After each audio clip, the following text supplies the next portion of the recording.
Keep your money with us, we'll keep it nice and safe for you. This is the biggest lie banks tell you, and my mom bought into it for over a decade and lost over $50,000. When you save money inside of a bank account, you will lose a percentage of its value every year. This is known as inflation. 10 years ago, a drink at Starbucks costed about $4. Now, that same drink costs double the amount. To fight inflation, you must invest. But in what? There are so many things you can invest in. Stocks, bonds, real estate, and so on. They aren't all created equal. There is one group of assets that forms the heart of your portfolio. These assets show your financial health to lenders and money managers. Lenders look at it to determine how much they should lend you and at what interest rate. And money managers look at it to see if you're worthy to be their client. So, what are we talking about here?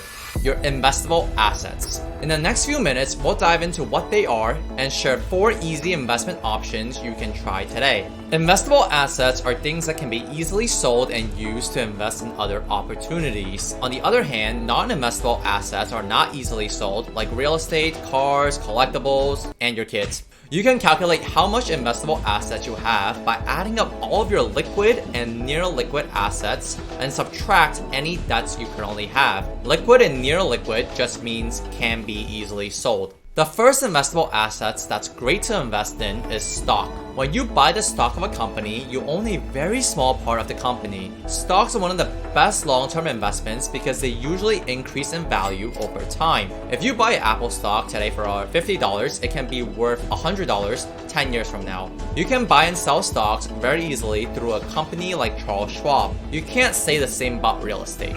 The challenge of investing in stocks is that we don't know if Apple will be here 10 years from now or if it will be the next blockbuster. If you're thinking, what the hell is a blockbuster? Exactly. Since you don't know what companies will stay in business 10 years from now, you have to diversify, which means investing in many different companies and not just one. Luckily, you can do this easily with a mutual fund or exchange traded fund, ETF.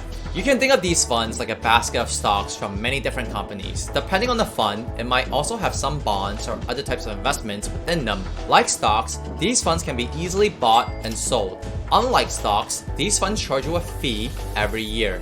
If they charge you more than 0.5% per year, you might not want to invest in them. Although stocks, mutual funds, and ETFs can make you a lot of money in the long run, they can be very volatile. This means their prices change a lot and there is no guarantee that you'll even make money. So, what can you do to protect yourself from this volatility? There are 2 steps. 1.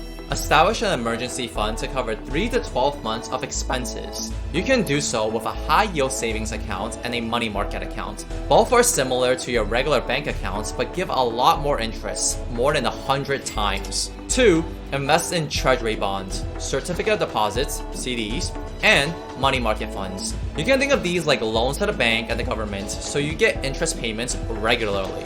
The awesome thing about these investments is that you can sell them easily and their values do not change as much compared to stocks. Although your house isn't an investable asset, a real estate investment trust, REIT, is. A REIT is a company that owns and runs income-producing real estate, like office buildings and hotels. You can invest in one, like how you would invest in a stock, for less than $100 per share and get a part of its profits, similar to how you would get rent as a landlord. But you don't have to deal with tenants and all that BS. Now, technically speaking, cash and checking and savings accounts are part of your investable assets, but you should not have a lot of money in them because they erode your wealth, as we mentioned previously. Another thing that also erodes your wealth is taxes. As the American entertainer Will Rogers once said, the difference between death and taxes is death doesn't get worse every time Congress meets.